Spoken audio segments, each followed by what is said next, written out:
Assalamualaikum warahmatullahi wabarakatuh. Selamat siang Bapak Ibu sekalian. Terima kasih sudah join di It Works YouTube channel dan di acara pameran Digital Transformation Indonesia Expo and Conference. Pada kesempatan ini kebetulan kita kehadiran tamu penting yang merupakan perwakilan dari perusahaan PT K-Rate System ya. Benar, PT Sebagai K-Rate K-Rate System, Bapak Ahmad Nafiuddin atau Pak Nafi Ya. selaku director dari K-Rate System. Yang menarik adalah K-Rate System ini adalah sebuah perusahaan yang menjadi pertama atau the first authorized partner dari Zoom ya, yang ada di Indonesia. Benar sekali. Nah, ini luar biasa, Mas Afi ya, Mas Nafi ya, Mas Nafi ya. Lebih akrab sana. Oke. Mas Nafi, ini menarik sekali pada saat pandemi ini, perubahan atau perilaku kita dalam beraktivitas begitu berubah gitu ya. Dan alhamdulillahnya itu ada Zoom gitu ya, yang kita taunya ya Zoom-nya itu dari US gitu ya. Nah, boleh sharing sedikit ini kepada para pemirsa semua. Bagaimana keberadaan dari K-System REITs ini atau K-Rate System ini dalam sebagai partner authorized dari Zoom. Oke. Ya sebenarnya kalau mungkin singkat cerita tentang sejarahnya gitu ya Pak ya. K-Rate System sendiri berdiri sejak 2010 Pak. 2010 udah lama ya berarti ya? Iya, sebelum pandemi, jauh sebelum pandemi. Sebelum pandemi jauh. Jadi memang kita fokusnya sebenarnya membantu first principle thinking kita itu membantu customer kita untuk eliminate problem mereka di masalah komunikasi. Oke. Jadi kita memang jualannya adalah audio, video, kolaborasi dan segala macam. Sampai memang akhirnya salah satu yang paling penting ya kita support Pak Jokowi ya, presiden kita untuk menggunakan video conference. Oke. Nah, kita melihat terus perkembangan itu mulai dari perangkat-perangkat yang dulu pakai kamera yang besar-besar gitu ya, yang sangat mahal mungkin bentuknya keren-keren. Sampai akhirnya kita melihat Zoom ini adalah mungkin disruptor gitu. Oke, betul. Jadi 2017 bahkan sebelum pandemi, kita udah kerjasama sama Zoom. 2018 kita official. Oke, 2018 baru official. Jadi ceritanya lucu sekali. 2018 itu kita coba penetrate ke banyak government, kementerian. Pak, ini ada yang baru nih di market, namanya Zoom. Iya. Nggak ada yang percaya. Padahal dulu juga video conference teknologinya juga sudah mulai populer, tapi tahun-tahun itu masih belum terpaksa lah. Gitu ya. Siapa yang mau gitu kan? Saya lebih suka perjalanan, saya lebih suka naik pesawat dan segala macam. Ya, blessing in disguise. Iya, blessing in disguise. 2018 kita coba penetrate, gak ada yang mau Pak. Bahkan ada satu customer yang cukup besar, punya nama besar di Indonesia. Mereka beli video conference dan saya kasih Zoom secara gratis. Silakan dipakai Pak. Coba dulu ya. Dan mereka nggak mau pakai. Itu kan unik sekali. 2019 ya hal yang tidak diinginkan terjadi gitu ya, pandemi. Dan semua orang nyari saya. Otomatis ya. Otomatis. Mana Zoom sekarang? Zoom. Kita harus pakai Zoom. Ya saya bilang makanya blessing in disguise. Kebetulan kita yang pertama dan kita juga udah dari awal kan udah kita support Pak Jokowi, kita support Kominfo dan segala macam. Mereka tahu nama kita tapi mereka nggak tahu Zoom. Nggak percaya lah gitu kan. Pas kita bilang belum percaya. Ya. Jadi ada cerita unik pas Pak Jokowi pertama kali mau waktu itu bukan PPKM Pak, namanya PSBB ya. Kalau yang pertama kali PSBB. Betul. Saya ada di Bali. Saya ditelepon sama salah satu staff lah ya gitu kan. Ya. Mas Nafi gitu kan. Bapak besok mau conference.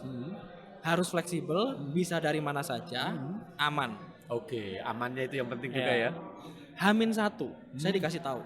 Semua vendor saya tanya nggak ada yang sanggup, kameranya lah, ininya lah dan segala macam. Saya bilang saya bisa Pak, tapi pakai platform Zoom. Bapak mau nggak? Yang penting jalan Mas.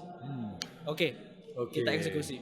Dan akhirnya masuk majalah, diliput dan segala macam. Pak Jokowi rapat terbatas penerapan PSBB pertama kali. Saya ingat itu Februari atau Maret itu.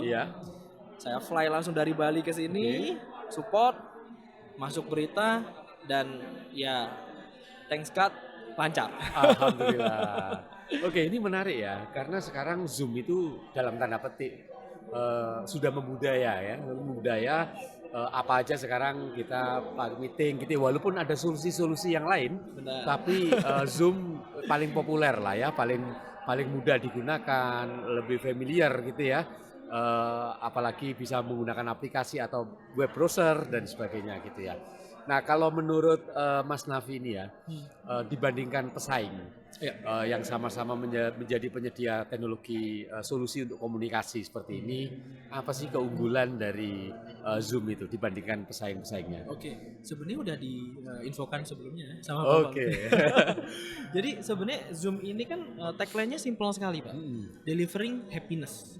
Happiness ya. Iya, jadi idenya mereka cuma yang penting jalan aja. It just works, Pak. It works ya. It works, ya. Ini sama ini dengan. Nice. It just works, it works. It works. Jadi jangan membuat orang yang mungkin no brain user gitu ya, Pak. Okay. No brainer lah ya. Mau pakai sebuah solusi untuk membantu mereka malah jadi mikir. Jadi gimana caranya nggak usah mikir gitu ya, Yes. tapi langsung bisa menggunakan. Nah, jadi happy. Benar. Oke. Bayangkan sekarang, Pak, saya punya anak. Anak saya itu 2, yang satu mungkin masih 4 bulan, oke lah. Oke. Yang satu ini baru 6 tahun.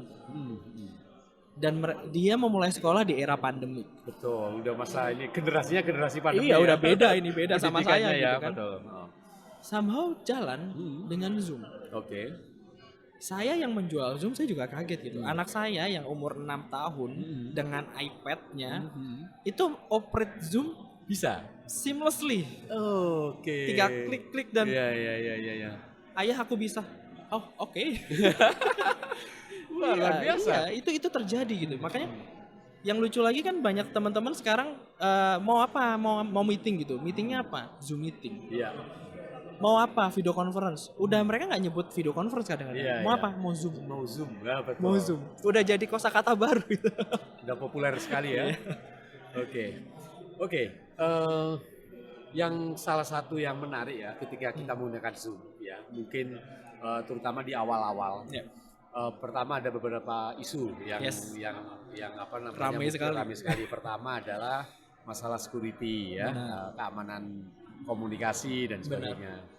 Itu yang pertama. Kemudian yang kedua masalah bandwidth ya, kebutuhan bandwidthnya dan sebagainya.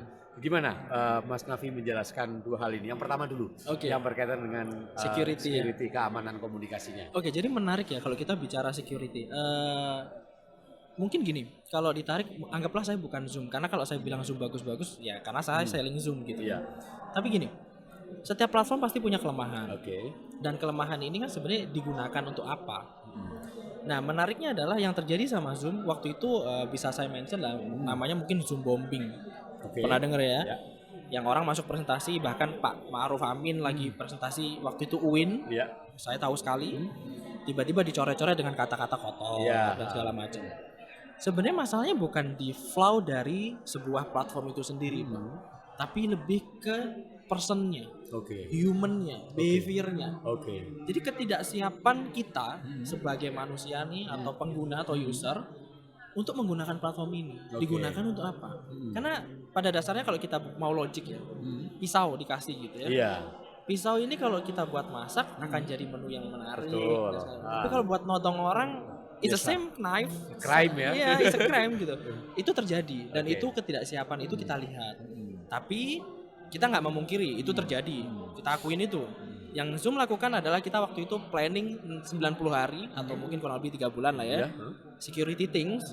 Kita fokuskan ke situ semua R&D-nya. Jadi semua yang diharapkan oleh user, button dedicated untuk security, Oke. end-to-end encryption, anything user ask, kita provide. Oke. Bahkan dalam waktu kurang lebih 90 hari, kita bisa dibilang satu-satunya video platform yang paling secure waktu itu menggunakan enkripsi IS256 GCM. Oke. Bahkan yang brand besar lain Iya. gitu ya, kompetitor belum sampai ke sana. Oke. Gitu kurang lebih. Nah, untuk nomor 2, bandwidth. Oke, ini menarik ini. Karena Iya. kan ada pesaing juga yang menawarkan bandwidth yang lebih kompetitif lah gitu. Iya. Waktu itu ya, Iya. waktu itu. Oke. Jadi gini, bandwidth kembali lagi sebenarnya kan lebih ke arah infrastruktur. Pak. Oke. Kita lihat memang Indonesia sedang berkembang. Saya nggak Oke. bilang tertinggal, saya nggak bilang maju, tapi sedang berkembang. Kita tahu seperti event ini, Kominfo semua bicara infrastruktur. Kita siap untuk ke sana. Iya. Tapi gini, sebagai negara berkembang, yang kita tahu adalah bandwidth itu pasti akan either pas-pasan Iya, iya. atau cukup lah. Iya, iya. Nah, kalau dari hasil yang ada gitu, saya nanti balik tanya ke Pak Alfi. Oke. Kenapa platform Zoom di Indonesia bisa booming? Hmm. Simpelnya adalah karena penggunanya paling banyak. Oke. Simpelnya lagi adalah kenapa? Karena yaitu just works lagi. Iya.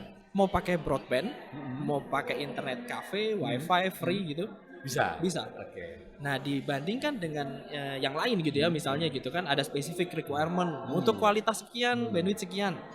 Zoom sebenarnya nggak concern ke situ. Meskipun kita bisa loh. Iya, iya, iya. Bapak mau kualitas misalnya 1080p, Full HD, kita bisa terapkan. Tapi yang di Uber Zoom gini, esensi sebuah komunikasi itu bukan kualitas dari sebuah gambarnya. Audionya juga penting. Penting sekali itu itu vital itu kalau Iya. audio itu karena kan komunikasi jarak jauh kan. Exactly Pak. Kita bisa ngelihat videonya mungkin agak sedikit patah-patah. Yang penting suara nggak boleh. Betul. Nah itu yang kita terapkan di Zoom. Bagaimana kita menjaga komunikasi itu tetap ada. Jadi jangan cuma kita ngomongin kualitas yang tinggi sekali, tapi sebenarnya itu agak impossible to Iya, gitu iya. dengan environment kita gitu. Oke. Boleh nggak kita simpulkan sedikit ya bahwa memang harus diakui di awal-awal pandemi masalah keamanan security memang masih ada celah-celah yang perlu diperbaiki, tapi sekarang sudah aman semua gitu ya. Sudah aman. Udah secure, very very secure ya. Iya, Ya, seperti ya mungkin kalau instansi ya Pak Jokowi sudah pakai Iya. Independence Day kan sekarang sampai sekarang masih hybrid Pak. Oke. Kami dengan bangga bilang bahwa kami support di belakang istana untuk event pandang istana Iya, betul, Independence betul. Day. Jadi Berapa ribu waktu itu yang ini ya? tahun ini partisipannya ya? 77.000 harusnya tahun ini Pak. Wah, luar Bisa biasa itu. dibayangkan. Dalam satu momen yang sama ya. Bahkan kemarin sebenarnya yang paling banyak bukan upacara kemerdekaan RI Pak. Kita bareng sama Kominfo, kita lakukan National Digital Literacy ya. Oh iya. Yang di Oke. Basket Hall Betul, Senayan. betul. Itu partisipannya 536 sekian ribu. Dan nggak hang sama sekali ya? Enggak. Nggak stuck gitu ya? Enggak. Wah, luar biasa. Justru yang waktu itu jadi challenge saya, ini saya cerita Iya. sedikit. Bukan masalah infrastruktur. Kominfo ada di belakang kita. Ada teman-teman link dari Telkom. Iya. Government support kita. Iya. Zoom support kita. Semuanya bagus. Yang jadi challenge utama apa, Pak? Partisipannya. Behavior dari teman-teman yang join ke event tersebut. Iya. Saya waktu itu kaget. Ada yang pakai handphone, Iya. duduknya ternyata agak tidak pantas. Oh gitu iya, kan. betul. Join conference seperti itu, tapi sambil merokok. Oh, Nah iya. itu kan, wow. Gitu. Akhirnya Behavior kita itu yang perlu diedukasi ya. benar, kita perlu edukasi itu karena mungkin secara infrastruktur nanti kita udah siap, tapi SDM kita juga harus tingkatkan. Betul. Ya, yang menarik juga dari Zoom ini inovasinya ya. Dari berbagai fitur yang terus dikembangkan, ada webinar, ada macam-macam sekali fitur-fiturnya gitu ya. Nah, hanya saja kadangkala cara menggunakan kan orang harus trial and error sendiri kan, nyoba-nyoba sendiri walaupun sudah ada penjelasannya fitur ini bisa digunakan untuk ini dan sebagainya. Ada nggak ya, misalnya ya, video cara penggunaan berbagai fitur itu, bahkan kalau bisa contoh menggunakan itu untuk orang Indonesia, maksudnya dengan bahasa Indonesia. Oke. Ya misalnya ini kan banyak ini kalau kita jadi admin ya Agak misalnya kesulitan. ada kesulitan gitu. Karena apa? Kadangkala misalnya kita jadi host lupa mengaktifkan fitur tertentu sehingga kalau host belum masuk partisipannya belum ini gitu ya. Memang sudah ada penjelasannya. Iya. Nah, tetapi kan tidak semua masyarakat kita memahami secara detail gitu ya, secara presisi beberapa fitur itu. Nah, apakah ada itu edukasi mungkin kalau bisa malah yang versi Indonesia ya, versi Indonesia jadi kelompok masyarakat itu kalau jadi admin atau jadi host lah, jadi host dan sebagainya itu nggak salah-salah lah gitu ya, gara-gara setting aja harus nyoba-nyoba dulu gitu ya. Oke, jadi menarik Pak. Sebenarnya waktu pandemi terjadi kemarin, kita dari Carry System itu setiap bulan itu selalu berikan update webinar gratis siapapun untuk join ke event kita untuk bagaimana menggunakan Zoom yang baik. Bahkan ada edukasinya itu ya di sini iya, ya. Oke, bahkan oke, kita oke. kasih tahu apa yang terjadi saat ini. kenapa platform ini bicara seperti ini, kenapa Zoom seperti ini. Kita infokan itu semua sebagai knowledge. Jadi kita pengen juga teman-teman tuh tahu sebenarnya apa yang terjadi di ekosistem video collaboration ini. Lalu karena kita juga concern ya, concern terhadap market Indonesia yang kurang lebih hampir 300 juta. Mungkin salah satu yang terbesar kali ya. Salah satu ya. Salah satu yang terbesar benar. Jadi secara penduduk kita kan kurang lebih 300 juta. Zoom yang terdaftar di Zoom saja itu kurang lebih hampir 40 sampai 50 juta. Itu terdaftar. Iya. Belum lagi yang belum terdaftar, yang masih basic user yang gratisan itu. Betul. Itu kan nggak perlu user. Kita detect itu lebih dari itu. Sangat banyak. Nah, untuk itu kita juga baru launch feature. Mungkin ini salah satu yang pertama mungkin yang baru kita keluarkan di minggu ini, di awal minggu ini, harus sebenarnya hari Minggu, tapi di Indonesia jadi hari Senin gitu ya. Zoom sudah support bahasa Indonesia. Di aplikasinya native. Jadi semua languages yang ada di Zoom setting berubah jadi pengaturan, security, keamanan, itu ada semua saat ini, Pak. Jadi kita harapkan teman-teman di Indonesia juga lebih jadi well known ya, karena bahasanya udah bahasa kita sendiri nih. Jadi jangan ragu-ragu, misalnya ada masalah juga boleh kontak ke saya gitu ya, PT Keris di Indonesia sebagai perwakilannya. Nanti kita juga akan bantu dengan senang hati lah. Mas Nafi, kalau sebagai perwakilan authorized partner Zoom yang ada di Indonesia, apa bedanya ya layanan yang diberikan? Maksudnya gini, kita selama ini kalau register gitu ya untuk member Zoom, ke Zoom ke direct ya, langsung ke US-nya sana, Zoom.us ya, credit card dan sebagainya gitu. Apakah dengan adanya authorized partner itu kita bisa lewat partner yang di Indonesia ini atau yang ke sana gitu ya, ke US sana? Jadi gini, pada dasarnya secara lisensi tidak akan berbeda. Kecuali memang ada spesifik lisensi yang hanya bisa kita provide. Contohnya adalah enterprise level ke atas, B2B lah untuk B2B-nya. Karena Zoom kan juga menyediakan market untuk B2C, ke customer yang individual use. Tapi gini, secara konsep, kenapa harus ada kami di Indonesia? Kenapa nggak Zoom aja di Indonesia? Secara transaksi, kami support IDR. Jadi nggak perlu pakai kartu kredit. Dengan jadi rupiah bisa ya, IDR.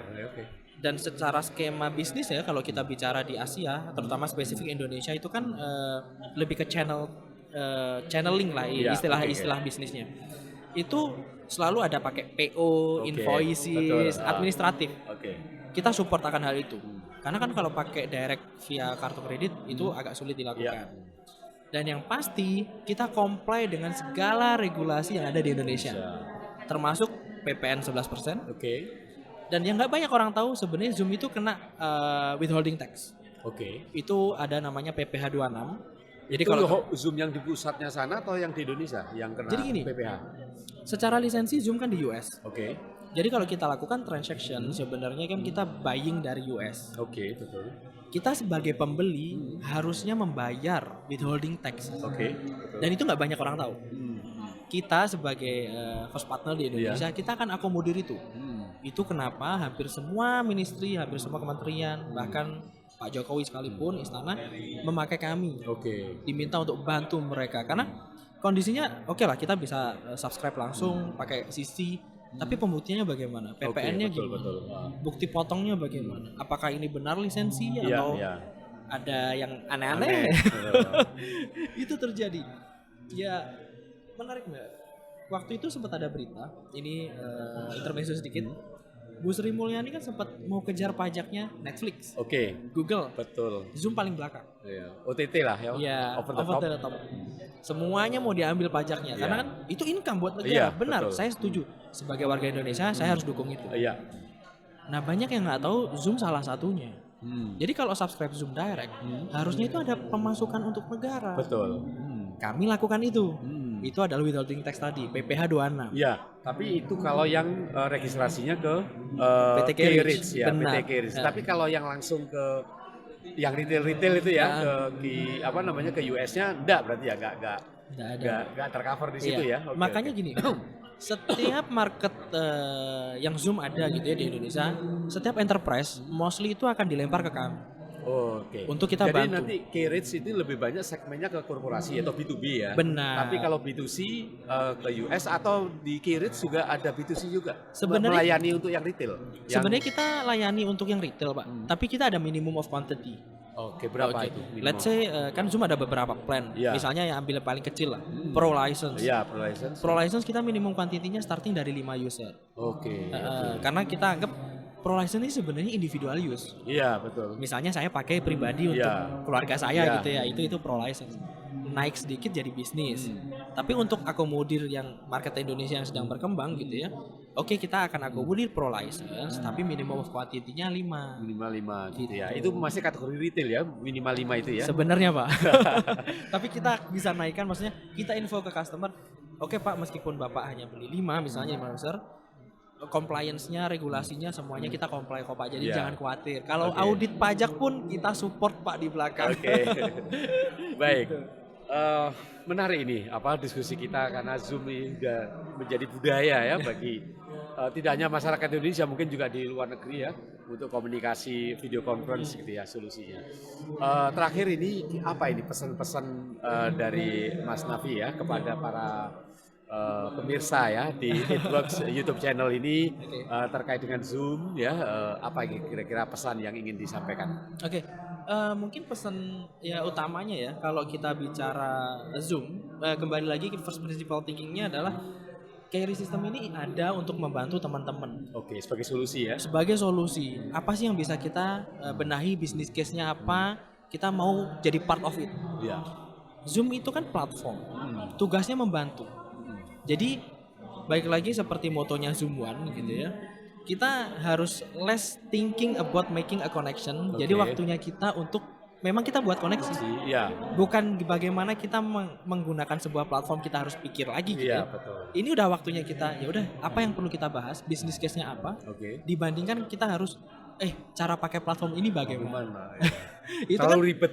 Nah, itu kan udah bukan bisnis Bapak. Betul. Bapak harusnya fokus ke komunikasinya. Tinggal pakai aja. Atau tinggal komunikasi lah ya. Yes. Iya, benar sekali, Pak. Oke. Baik, terima kasih pemirsa semua, ini menarik sekali. Jadi intinya adalah bagaimana kita menggunakan solusi ya untuk video conference ini, untuk komunikasi ini tanpa banyak mikir, tanpa banyak ribet, tapi yang terdeliver adalah bagaimana happiness kita bisa terdeliver dengan lawan Pak. komunikasi biar kami kita. yang pusing, Pak. Oke. Biar kami yang pusing untuk bantu teman-teman. Oke. Terima kasih Mas Nafi. Mudah-mudahan bawa kemanfaatan diskusi kita ini. Thank you, Pak.